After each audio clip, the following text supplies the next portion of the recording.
Bonjour à toutes et à tous, je suis très content de vous retrouver. Alors aujourd'hui on va faire une vidéo concernant le raisonnement clinique, vu partiellement en tout cas par l'intelligence artificielle. Je vais vous expliquer un petit peu après pourquoi je tenais à expliquer un petit peu cette partie de l'intelligence artificielle.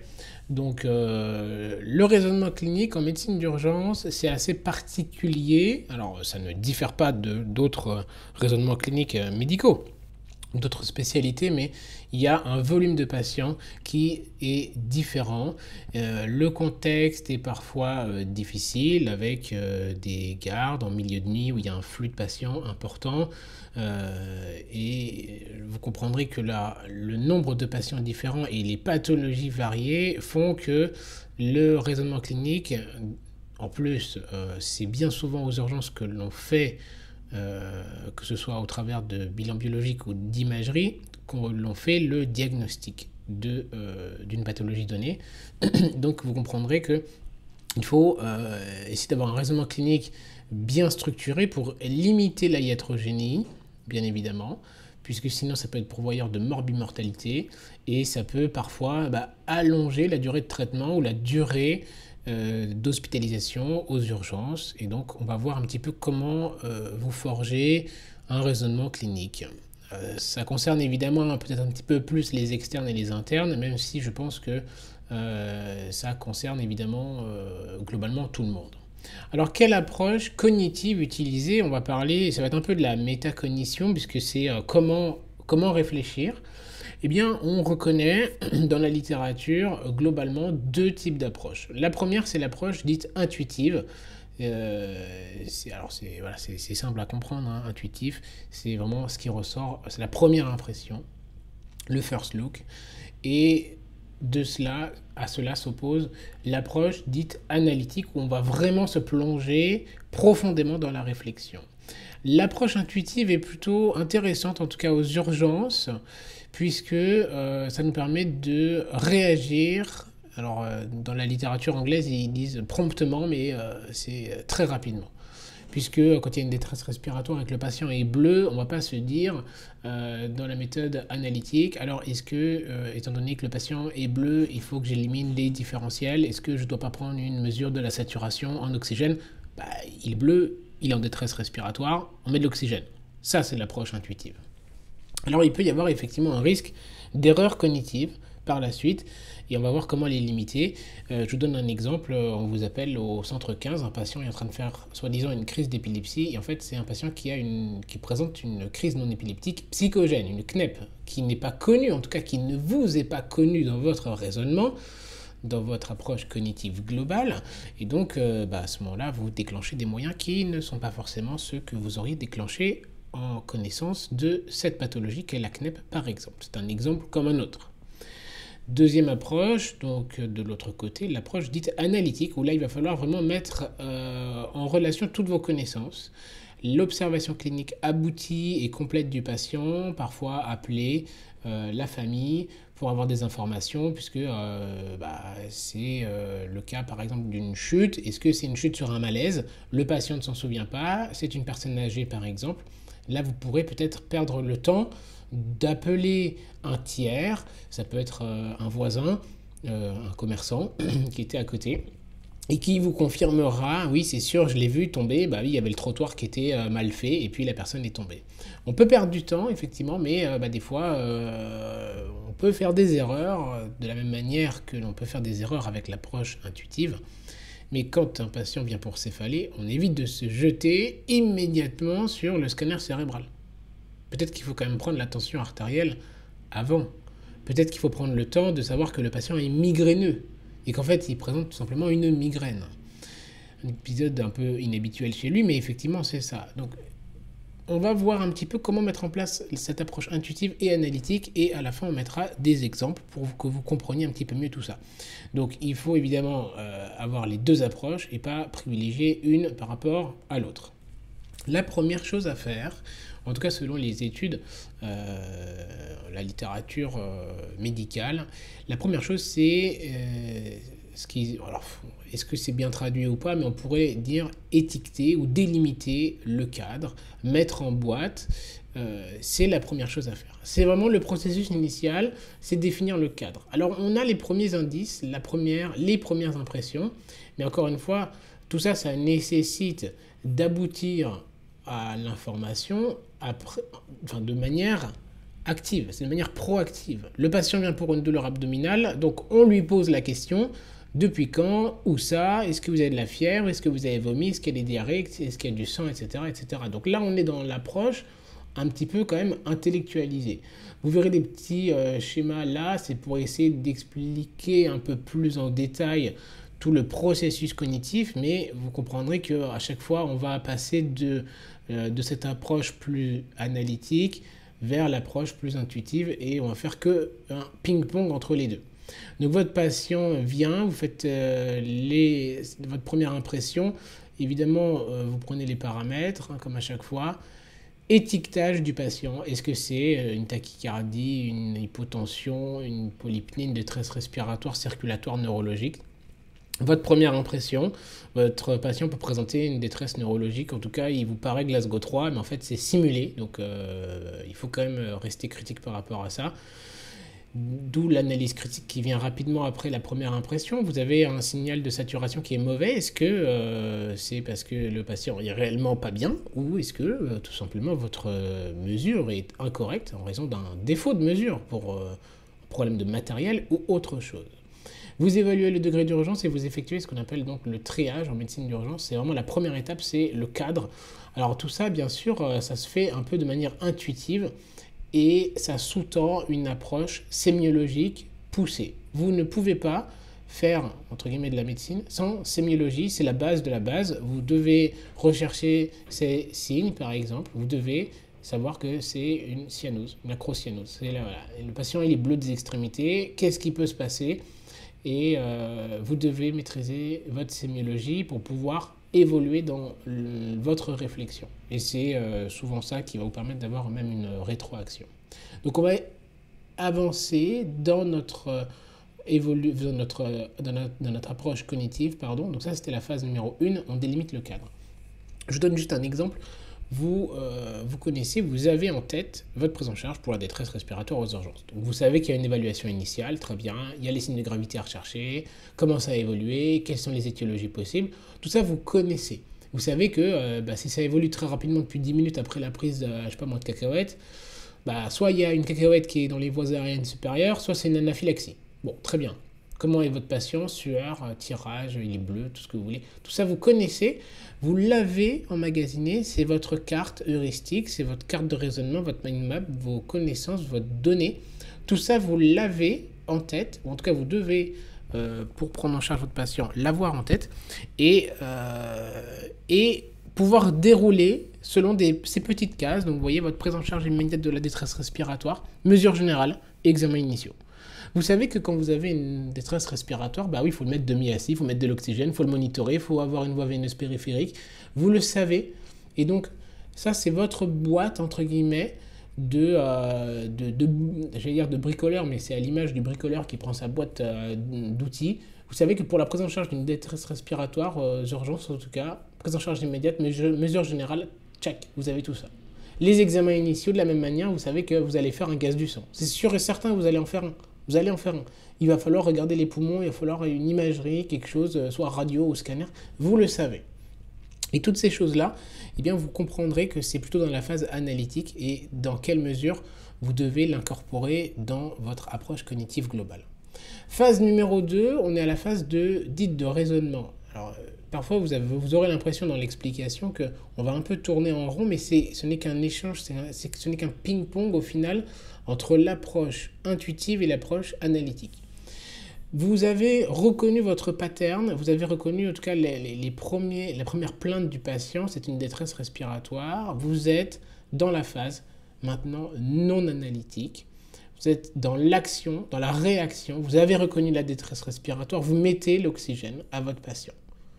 Encore une fois, tout ça, c'est dans l'approche globale. Vous faites un peu tout en même temps, mais c'est pour vous expliquer un peu le raisonnement qui se détache de la littérature et qui, a priori, d'après les sciences neurocognitives, ça se passe à peu près comme ça dans le cerveau des médecins.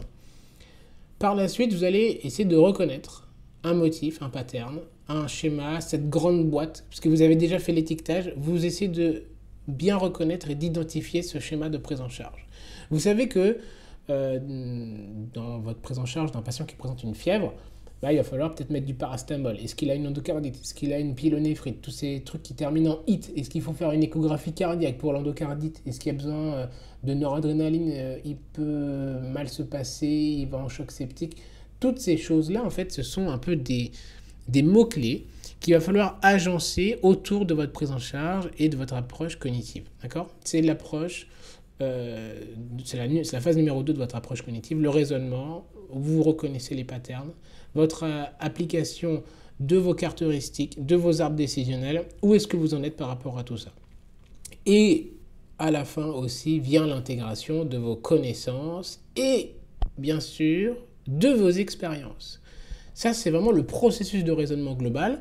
Vous avez initialement reconnu, vous avez en partie, donc vous voyez, il y a un peu tout qui se fait en même temps, vous avez agi à ce moment-là, et là, vous devez reconnaître et mettre en corrélation vos expériences par rapport à ces patients. Ah bah oui, une fois, j'ai eu un patient BPCO, en fait, c'était pas une exacerbation simple, une infection, en fait, c'était un pneumothorax.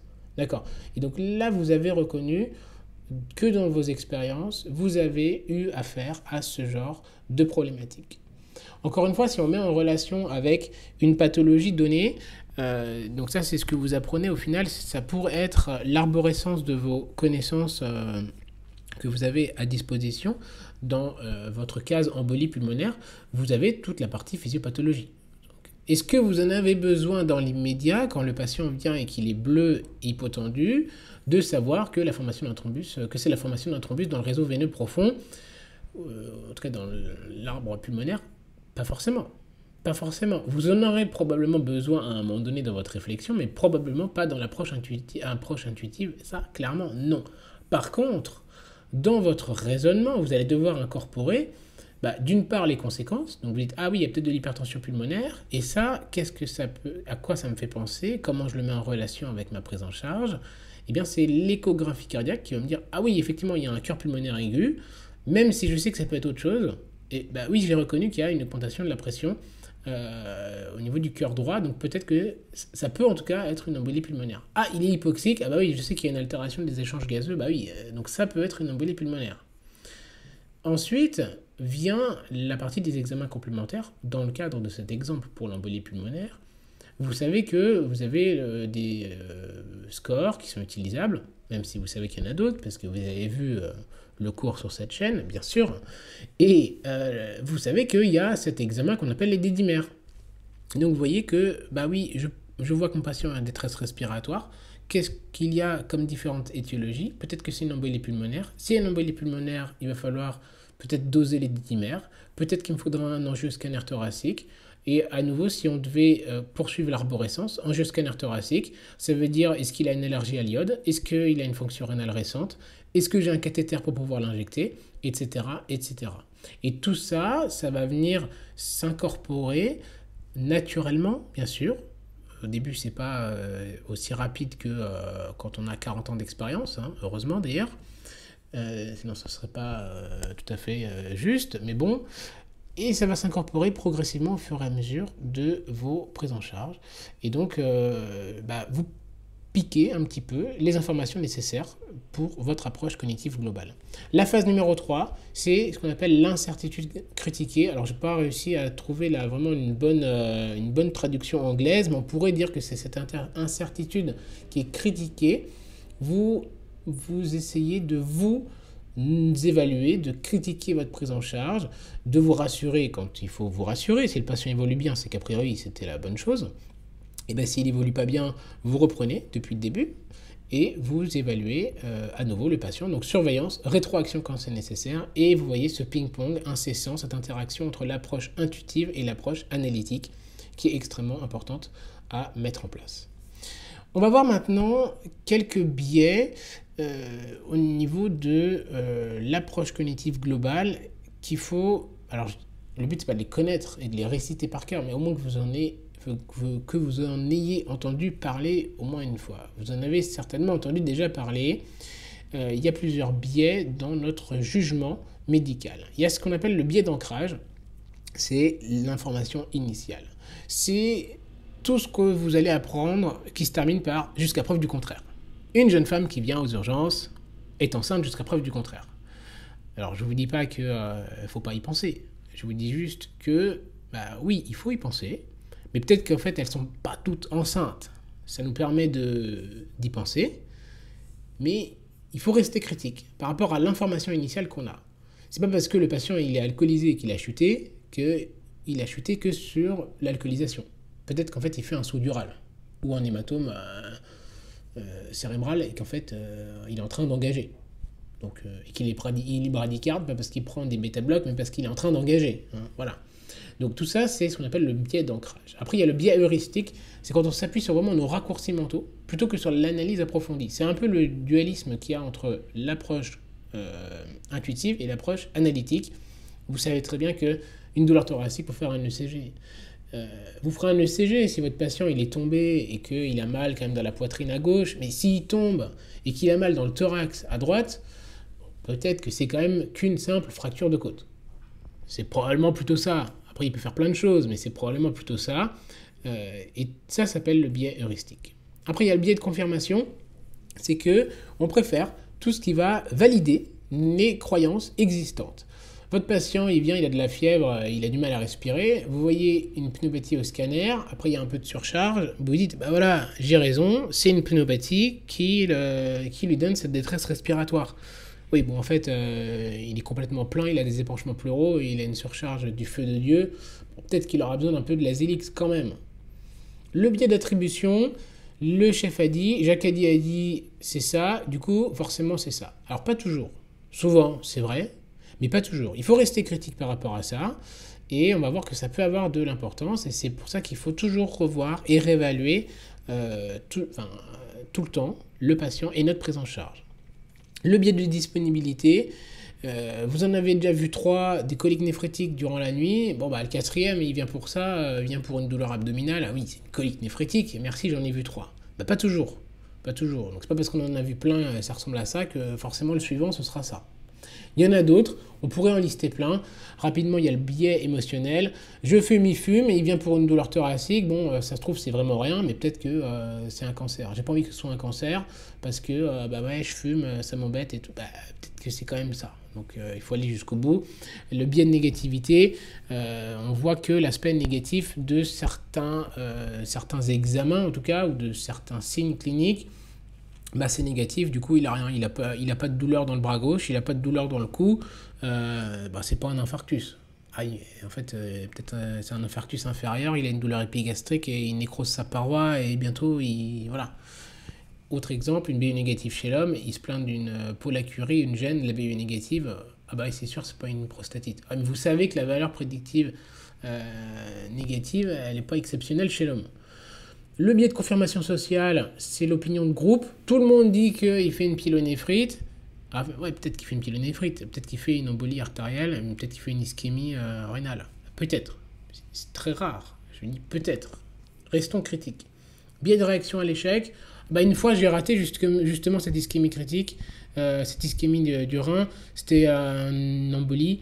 Je l'ai loupé, il est passé en FA. Du coup, dès qu'il vient pour colique néphrétique, ou en tout cas pour une douleur qui ressemble à ça, je lui fais un ECG, je lui fais son scan injecté.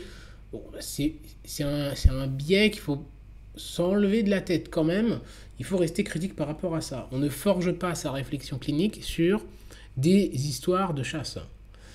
Et encore un autre, le biais de contexte, de la situation. Il vient aux urgences, donc c'est forcément grave. Il a de la morphine, c'est forcément grave. Alors, souvent, c'est corrélé, mais pas toujours. Restons critiques par rapport à tout ça. Il existe plein de biais et il faut essayer de les limiter au maximum. Et bien justement, comment on fait pour les limiter ?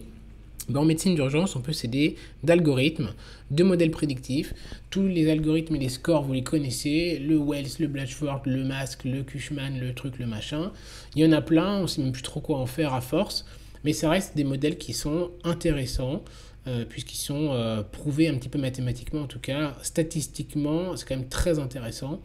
Évidemment, quand votre patient il a tous les critères du Wells, bon, c'est peut-être une crampe, mais il faut peut-être aller plus loin simplement que le rassurer. La communication et le cross-checking, si vous travaillez enfin c'est tout ce qui est team leadership, euh, votre patient est grave, vous êtes en binôme, en trinôme, vous demandez à votre collègue injecte du furosémide, j'ai fait le furosémide, ok j'ai entendu que tu as mis le furosémide. Tout ça, ça nous permet de limiter le biais, parce que vous connaissez votre, votre collègue, vous savez qu'il a plus d'expérience, du coup il vous dit quelque chose, c'est obligé que ce soit vrai, pas toujours.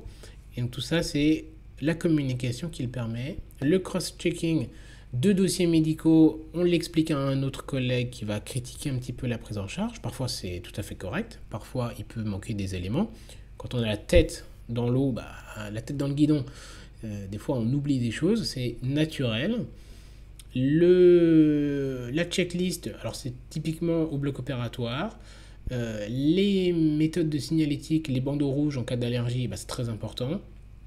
Et la formation, la simulation sur mannequin, l'échographie, tout ça, ça nous permet de limiter les biais, puisque si notre collègue nous a dit que c'était ça, nous derrière on peut vérifier à l'échographie.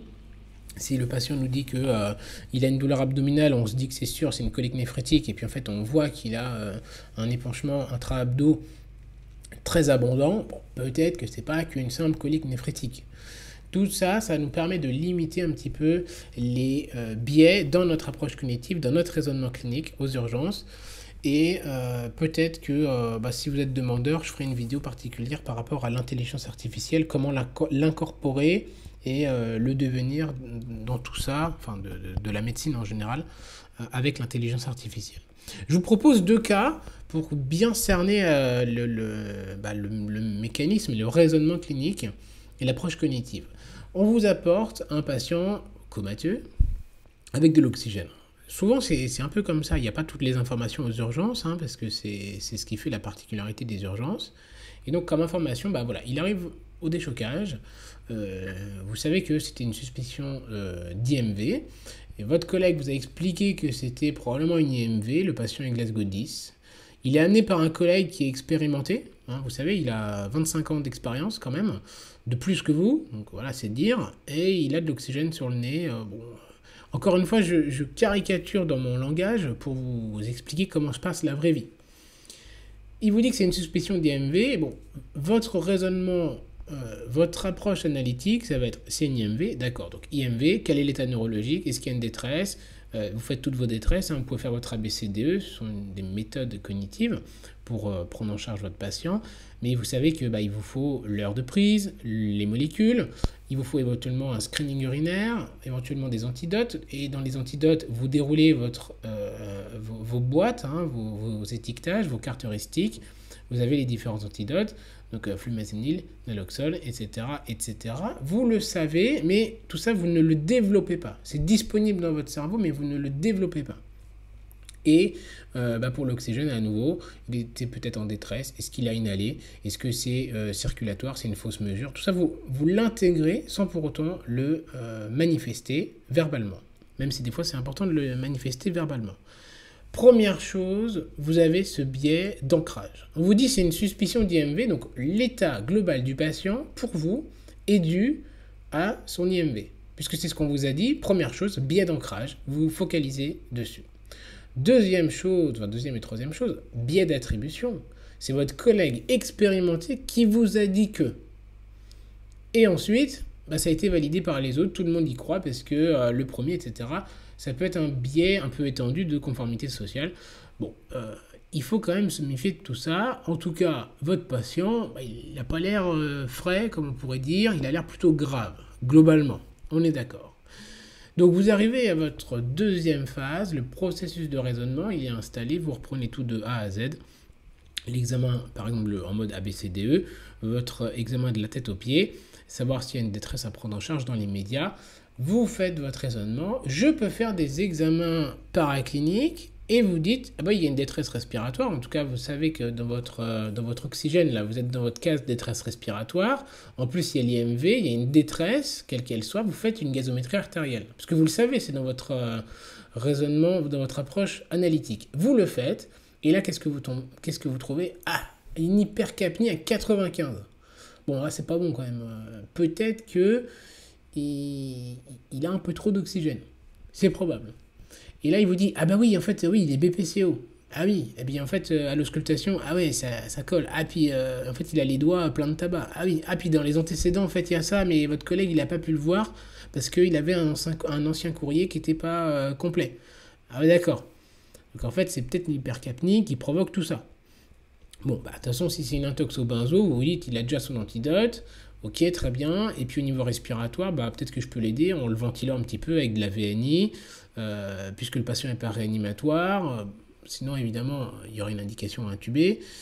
Mais tout ça, vous voyez, c'est déroulement caractéristique. Et puis, je commence à émettre des hypothèses, je fabrique mes hypothèses, je l'intègre à mon raisonnement et à mon patient. Au niveau circulatoire, ça passe. Je vais le ventiler. Je lui fais un peu de VNI, je le réévalue au bout d'une heure. Il va mieux, il va mieux. Au niveau du Glasgow, on est plus sur un 12. C'est pas encore ça, vous voyez, mais il va mieux. J'ai réévalué mon patient, j'ai surveillé, je fais une rétroaction. Effectivement, il va mieux, c'est peut-être sûrement ça aussi, mais pas que. Vous comprenez que là, il y a eu des biais, et dans votre approche cognitive, bah oui, il va falloir mettre en place certaines choses pour pouvoir éviter ce genre d'événement. C'est pour ça que vos courses sont importants, connaître les diagnostics différentiels, avoir des réflexes, et tout ça, ça s'implémente au fur et à mesure dans votre prise en charge. On arrive à ce patient, vous savez, le fameux qui arrive à 2h du mat pour une douleur abdominale. Et bien là, voilà, cet homme arrive à 35 ans, à 2h du mat pour sa douleur au ventre. C'est le 5e patient que je vois pour une douleur abdominale. Par le plus grand des hasards, mais c'est possible quand même. Ceux d'avant, ils avaient une colique néphrétique. Là, il me dit qu'il a mal sur le côté. Bon, bah, c'est une colique néphrétique. Hein, je peux pas l'examiner par contre. Il a mal, donc bah, je vais lui mettre de la morphine. Pour les paramètres, ça va. Il a un bon pouls, il n'est pas fébrile. Bon, ça va. Premier biais, c'est que vous vous dites, ah bah oui, j'en ai déjà vu 4. Lui, c'est le 5e. Il fait une colique néphrétique. À nouveau, biais d'ancrage. Vous allez tunneliser là-dedans et biais de disponibilité aussi puisque vous en avez déjà vu. Et donc, il faut vous méfier, il faut rester critique par rapport à ça. Vous avez raisonné, vous dites c'est une douleur abdominale, bon, il faut que je fasse une prise de sang, il faut le soulager. Qu'est-ce que ça peut être comme diagnostic? Mais vous avez déjà tunnelisé, n'oubliez pas, vous êtes en train de tunneliser sur la colique néphrétique. Autre chose, autre boîte, parce qu'il peut y avoir plusieurs problématiques. Votre patient il a mal, votre patient a mal, donc antalgie, encore une fois tout ce qui découle d'une douleur, de la localisation, etc. Mais vous êtes en train de prendre en charge la douleur, palier 1, palier 2, palier 3, vous dites bon il a super mal, palier 1, palier 3, basta, je réévalue. En gros c'est un peu ça. Donc vous mettez la morphine, vous dites on va soulager, parce que la colique néphrétique ça fait super mal, donc on va lui mettre sa morphine. Ok. Vous êtes à l'étape numéro 2, vous interrogez un petit peu la famille, parce que là, il ne peut pas trop parler, il a mal. Ah, il prend du cannabis. D'accord, bon, très bien. Enfin, très bien. Vous raisonnez, encore une fois, votre boîte cannabis, ok, avec la douleur abdominale, vous dites, ah, bah ça se trouve, c'est un syndrome cannabinoïde. En plus, il a vomi tout à l'heure. Donc, bon, bah c'est sûr, c'est ça, quoi. Donc, à nouveau, vous êtes en train, peut-être, de tunneliser. Et en plus, ça va commencer à devenir un biais de contexte. S'il en prend tous les soirs, forcément c'est ça. Bon, il faut rester méfiant, sait-on jamais. Donc on va attendre peut-être la douche chaude pour le soulager, peut-être un peu d'aldol, c'est prouvé que ça marche. Quels sont mes différentiels? Bon, il a une douleur abdominale, tous les différentiels de la douleur abdo, très bien. Il me faudrait peut-être une BU, parce que je partais quand même sur une colique néphrétique. Peut-être un scanner, parce que bon, c'est un peu, voilà. Après, le scanner, est-ce que je l'injecte ou pas? Je sais pas trop, on va attendre. Et là, en fait, la femme nous dit, ah, c'est bizarre, on dirait qu'il a pissé du sang. Bon, c'est un peu rouge, ok. Ça ressemble quand même ça ressemble à une colique néphrétique. Je vais peut-être demander un scanner injecté, parce que c'est bizarre. Quand je fais l'échographie, bah, je vois pas de rein droit. C'est bizarre quand même. Voilà. Il est peut-être 2h du mat, je suis fatigué, c'est bizarre. Donc vous vous dites, il y a plusieurs différentiels. Ce n'est pas très clair, tout ça. On va faire un scanner injecté. Heureusement que le scanner a été injecté. puisque vous êtes tombé sur cet appendicite rétrocécal, qui de plus est, qui était compliqué. Et donc vous comprenez un peu l'approche cognitive globale, qui est ce ping-pong entre les deux. Si on devait résumer votre raisonnement clinique, c'est en 3 étapes. On définit le cadre, on a le processus de raisonnement et on a l'incertitude qui reste critiquée. La première étape, ça va être de la sémiologie. Il faut être bon là-dedans et chercher vraiment les détails. Le processus initial, c'est le cadre. On cherche les premières impressions, l'étiquetage, l'analyse critique de la situation et des valeurs retrouvées. Est-ce que l'attention est bonne? Est-ce que le brassard est adapté, etc. On évalue le degré d'urgence, on trie, on va être proactif, on cherche à la loupe nos indices. Donc là, on recherche. Et après, on traite phase non analytique. Il est en détresse respiratoire, il est bleu, ça va pas. Donc on met l'oxygène. Vous comprendrez qu'on ne va pas attendre que voilà, ça se dégrade. La reconnaissance des patterns des motifs, nos caractéristiques. C'est une douleur thoracique. Je sais que pour ma douleur thoracique, je l'ai reconnue. C'est ça la problématique. Il faut que j'ai le CG, peut-être une troponine, peut-être des dédimères, peut-être des BNP, NT-proBNP, probablement. Il faut que je le soulage. À quoi je pense comme diagnostic? J'ai mon moyen mémotechnique pied. Vous détaillez un petit peu tout ça. Et la dernière fois que vous avez eu un patient qui présentait cette douleur thoracique, bon, en fait, c'était pas grand-chose. En plus, il est jeune. Donc, vous avez fait votre processus de raisonnement. Par la suite, il y a le processus d'incertitude qui est critiqué. Est-ce que je fais bien? Oui, la dernière fois, j'ai bien pris en charge mon patient. Ah, moi, une fois, il était quand même bien. Mais en fait, c'était une dissection aortique. Ouais, mais ça, c'était une fois. C'était une histoire de chasse. Bon, vous pouvez vous rassurer au lieu de vous réassurer. Vous surveillez votre prise en charge et votre patient. Rétroaction, le patient se dégrade. Je réévalue, éventuellement un BCDE, etc. Approche complète avec une caractéristique, le patient est en choc, etc., etc. Et à nouveau ce ping-pong entre la prise en charge intuitive, enfin l'approche intuitive et l'approche analytique. Voilà. Écoutez, c'était un petit peu long. J'espère malgré tout que ça vous a plu, cette approche cognitive, en tout cas du raisonnement clinique aux urgences. Si ça vous a plu, comme d'habitude, ne manquez pas de vous abonner, de cliquer sur la cloche des notifications. Je n'ai pas pensé à vous le dire, mais bien sûr, merci de votre confiance. Vous êtes de plus en plus nombreux. Si ça vous plaît, vous vous abonnez, vous mettez un pouce bleu, ça permet d'encourager le travail qui est fait. Les livres toujours dispo sur Amazon, Réussir ses études, apprenez sans limite. Les carnets de prise de notes. Quant à moi, il ne me reste plus qu'à vous dire de prendre soin de vous et de vos patients, bien sûr.